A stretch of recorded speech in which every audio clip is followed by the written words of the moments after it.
Don Pedro Castillo Terrones, su captor, que se llama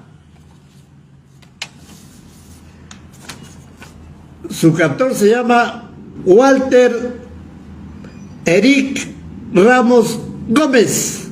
Aquí está su firma, jefe de división de la seguridad presidencial. Ese es su captor. Aquí lo tienen. Ahí está la firma. La firma de él. Y su documento lo llama acta de intervención policial.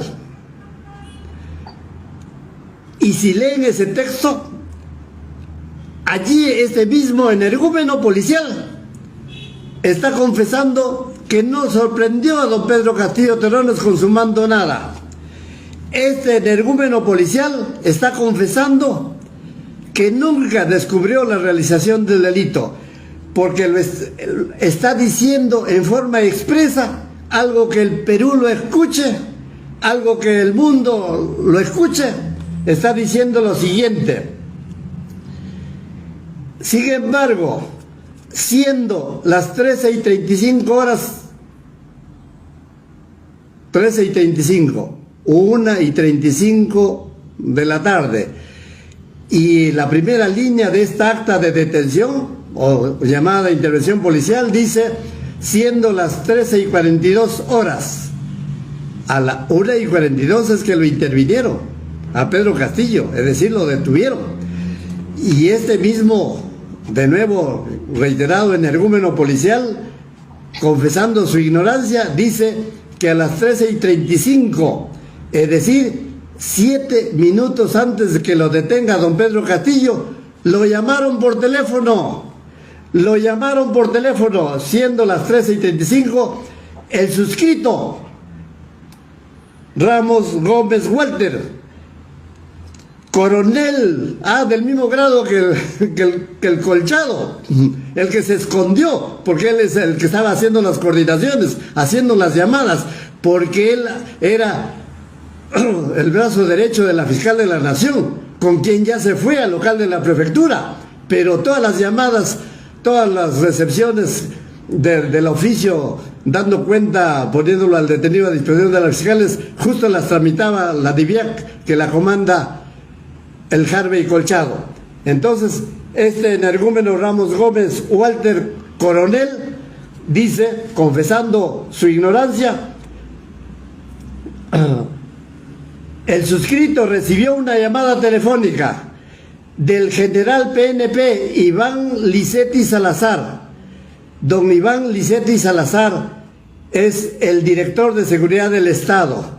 Él fue el jefe de otro coronel, Walter Sánchez Sánchez, a quien lo llegó a ascender don Pedro Castillo Terrones a general, pero ahora ya lo han bajado de general a coronel y ya no pudo ni hacer ni la celebración a la que me había invitado.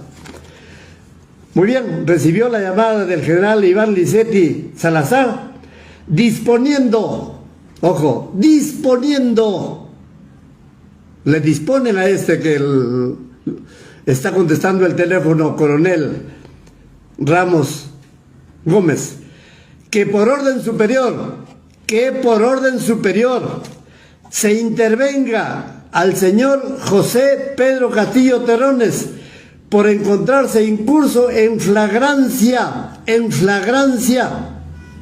del presunto delito de rebelión, artículo 346 del Código Penal, abuso de autoridad, artículo 376 del Código Penal, infracción a la Constitución Política del Perú, artículo 46 de la Constitución Política. Qué ignorante este coronel. La Constitución le permite en delito flagrante, pero él dice que lo está interviniendo en la esquina de la avenida Wilson con la avenida España, es decir, a 15 cuadras de distancia del Palacio de Gobierno, y la supuesta flagrancia se habría producido en el interior del Palacio de Gobierno, con testigos presenciales: Aníbal Torres Vázquez, Betsy Chávez Chino, el Gustavo Bobbio Rosas y otros más, que no me interesa referirlos. Por lo tanto, si hubo flagrancia fue dentro del Palacio de Gobierno, pero lo detuvieron a 15 cuadras de distancia, y no porque este coronel haya visto la flagrancia, no porque este coronel haya sido siquiera testigo presencial de nada, no. Este es un simple instrumento útil que lo utilizaron para que detenga al presidente. Por eso es que él dice por orden superior. Este coronel sabe de dónde provino esa orden superior, no lo sabe. ¿Sabe de dónde provenía la llamada telefónica? No lo sabe. ¿Sabe si esa llamada telefónica era de un teléfono fijo? No lo sabe. ¿Sabe si esa llamada telefónica provenía de algún celular, es decir, inalámbrico? No lo sabe. ¿Sabe si esa orden superior partió de algún general que realmente pueda ser identificado? No lo sabe. ¿Sabe si ese general que dictó, entre comillas, la orden superior se encontraba en el baño? No lo sabe. ¿Sabe si se encontraba en la cama con alguna trampa? No lo sabe. Sin embargo, él, que no sabe nada de eso, dio con ceguera cumplimiento a esta orden superior en violación de la Constitución política, porque él solo podía detener en flagrancia a quien lo sorprenda, a quien lo haya descubierto en la realización del ilícito, y él está confesando su ignorancia, que él no vio nada, sino que le ordenaron, orden superior, que hasta ahora no se sabe si fue la orden la que se adoptó a las 6 de la mañana, ese mismo día 7 de diciembre del año 2022, en donde se reunieron bajo la presidencia del ministro de Defensa del entonces, Gustavo Bobbio Rosas, todos los número 1 de las Fuerzas Armadas, todos los número 1 de las Fuerzas Armadas, a donde también llevaron al número 1 de la Policía Nacional del Perú. Por lo tanto, es muy creíble, muy factible que esa orden superior partió de ese local, de esas mentes afiebradas que ya habían preparado esto con antelación, de estos números 1 de las Fuerzas Armadas, y solo le ordenaron a la fiscal de la Nación, solo le ordenaron al presidente del Congreso, porque él les estaba comunicando cómo iba el tema de la votación. Estamos hablando de 1:42 de la tarde, y la votación terminó a la 1:59 de la tarde ese mismo día. Por supuesto, estaba en conexión con el personal policial, es decir, con los colchados que asesoran a la fiscal de la Nación, para que esos colchados son los que comienzan a hacer esta llamada telefónica a Licetti, que era un general de la policía, para que ese policía le ordenara a otro que es coronel.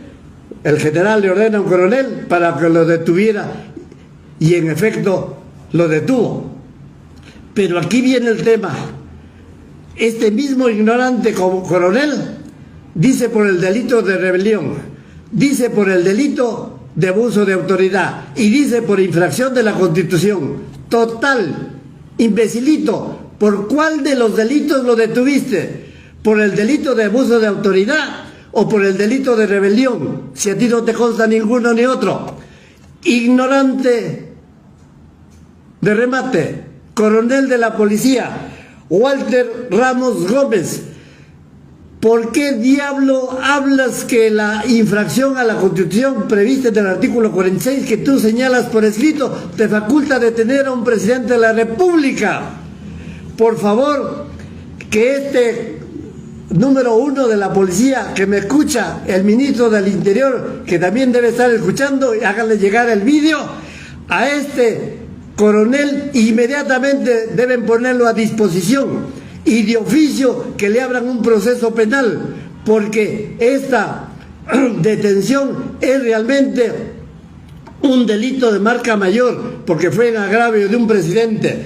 Miren, y todavía mayor la ignorancia, porque el artículo 100 de la Constitución Política del Perú, en su última parte, dice que la fiscal de la Nación necesita autorización del Congreso para proceder contra un presidente de la República.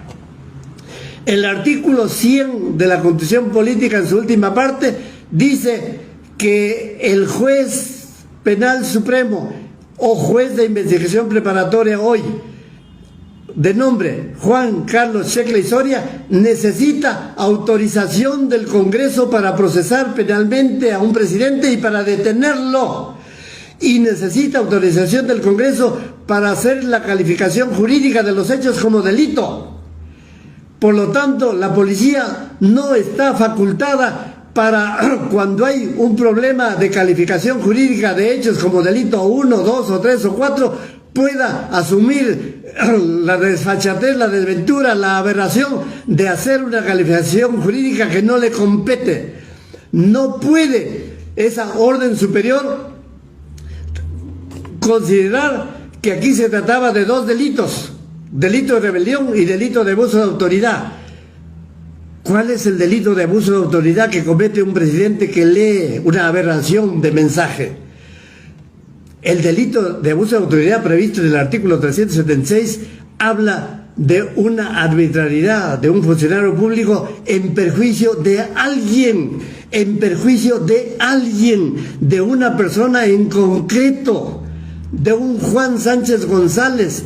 Ese es el abuso de autoridad, y ese Juan Sánchez González, agraviado por el abuso de autoridad, perjudicado por este agravio, es que puede denunciar penalmente al agresor, al que comete el abuso de autoridad. Pero con leer un mensaje del presidente de la República, ¿a quién lo agravió? ¿Quién de los algunos lo ha denunciado por esta lectura del mensaje? Nadie.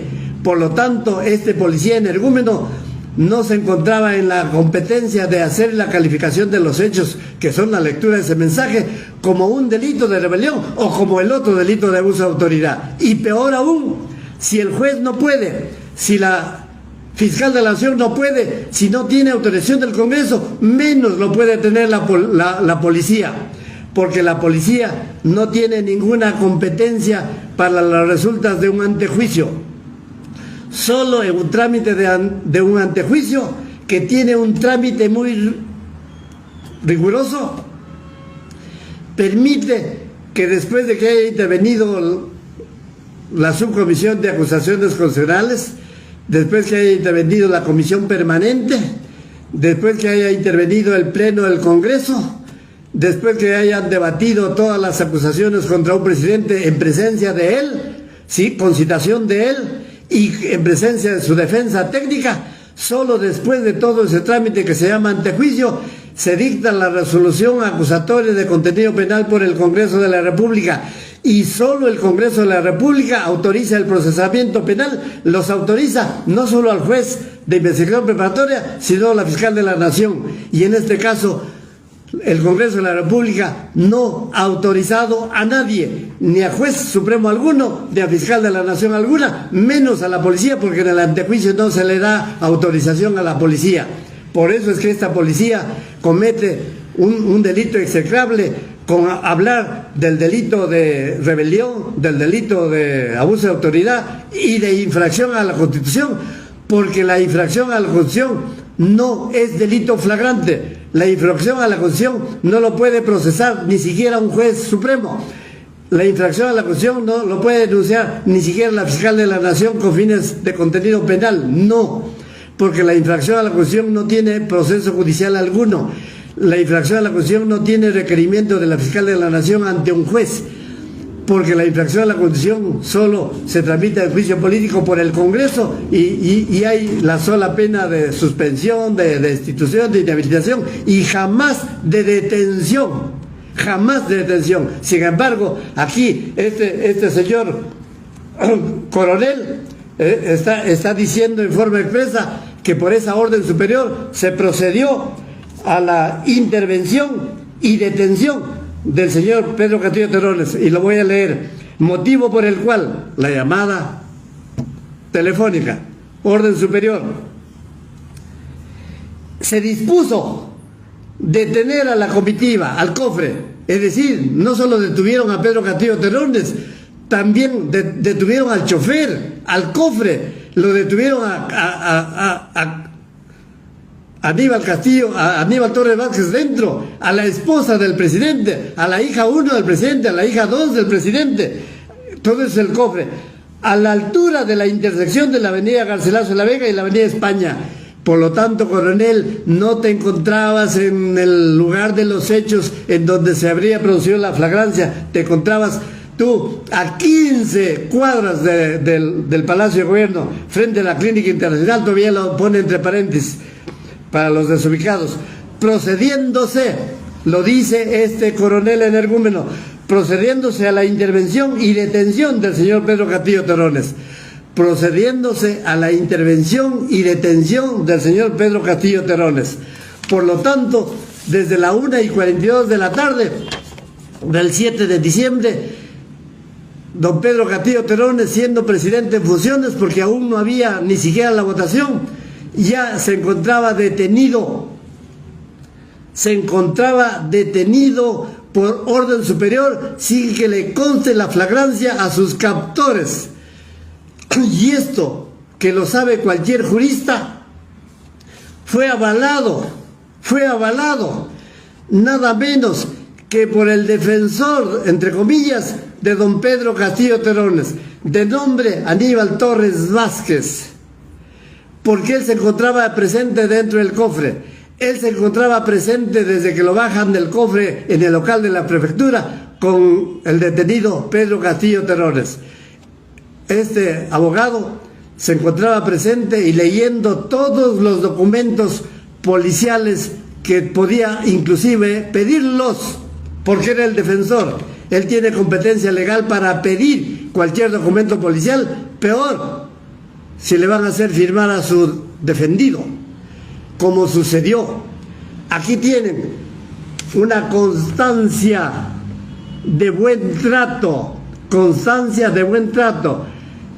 que el Perú y el mundo lo ubique. Allí está la firma y la huella digital de don Pedro Castillo Terrones, y ahí está la firma y la rúbrica de Aníbal Torres Vázquez con la mención de su Colegio de Abogados de Lima, SUCAL 4531.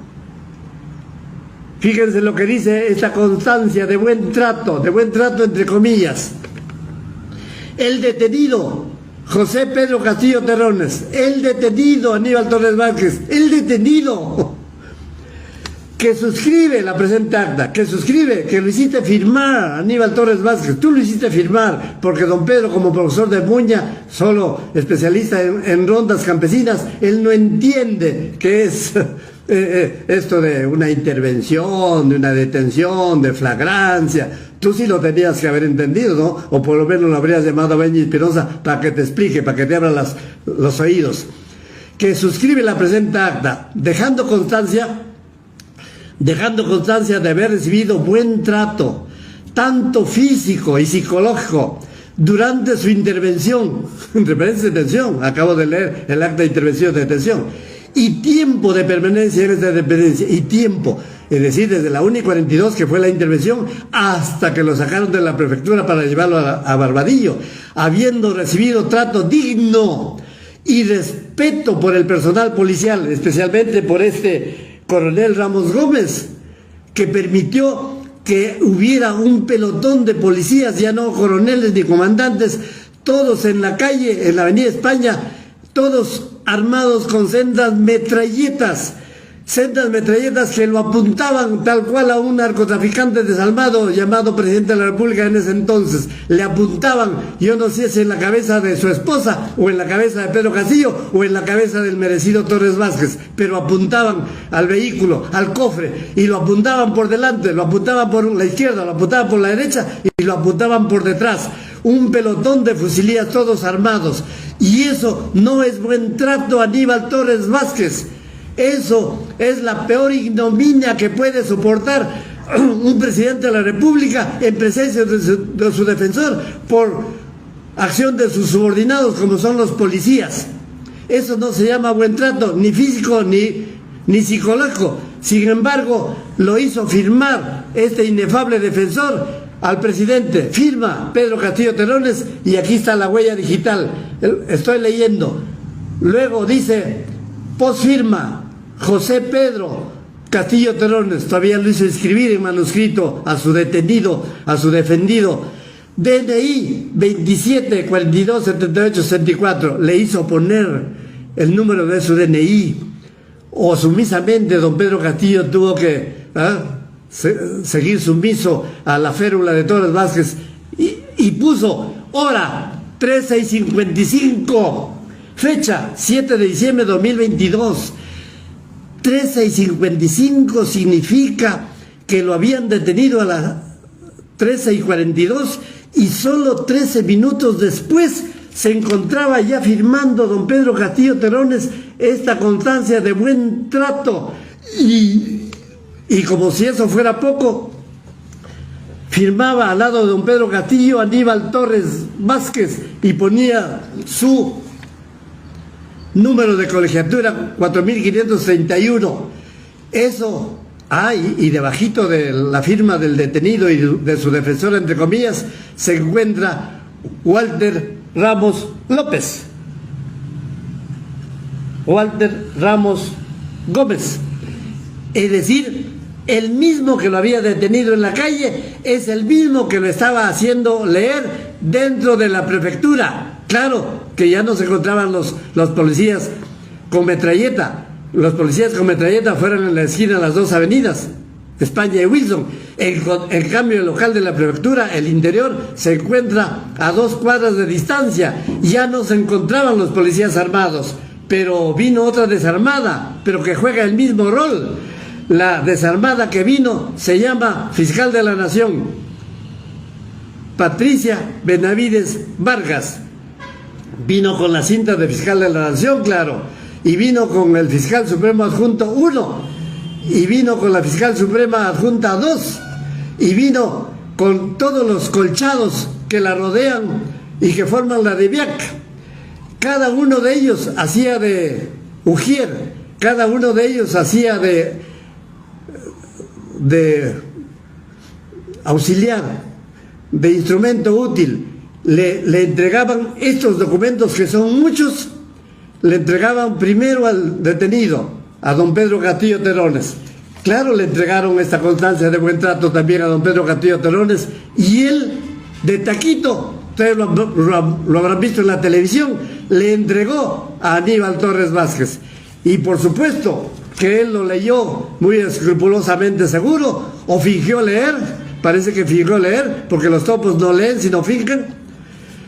Y después que leyó él cada uno de esos documentos, los hizo firmar por don Pedro Castillo Terrones. Allí se encuentra en la pantalla el obediente Pedro Castillo Terrones al lado de su agresor, de su victimario, Aníbal Torres Vázquez, después de que ella le aconsejó que firmara. Y lo hemos visto que don Pedro Castillo Terrones no solo firmó esta constancia de buen trato, también firmó la constancia de su registro personal, es decir, le rebuscaron todos los bolsillos, los calzoncillos, y le sacaron todo lo que tuviera, y también de eso se hizo un acta que la firma también Torres Vázquez y la firma don Pedro Castillo.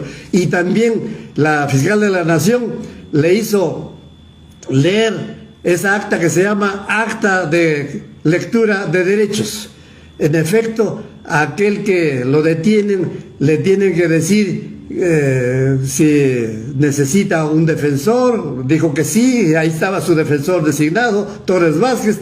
Le preguntan si ha sido agredido, si tiene algún golpe. Claro, él confiesa que no, y esa acta de tutela de lectura de derechos también la firma Pedro Castillo Terrones, e igualmente Aníbal Torres Vázquez.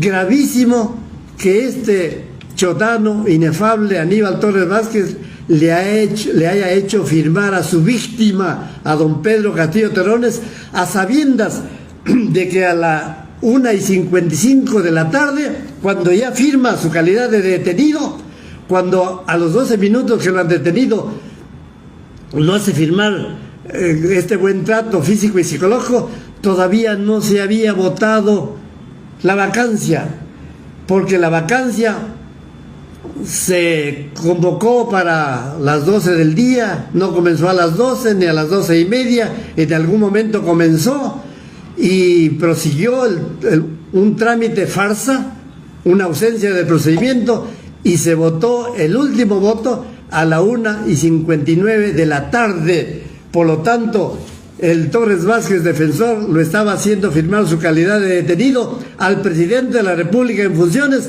que aún no había sido votada su vacancia, y peor aún, ni había sido siquiera publicada en El Peruano, como sí sucedió la publicación ese día a las 3:57 de la tarde, porque salió El Peruano en una sola hoja. Y por mandato de la Constitución, toda norma jurídica que se publica en El Peruano solo es obligatoria a partir del día siguiente, porque lo dice la Constitución política. No se puede decir que una vacancia que aún no se ha dictado, que aún no se ha firmado, ya se tiene que cumplir, ya se tiene que considerarla hecha.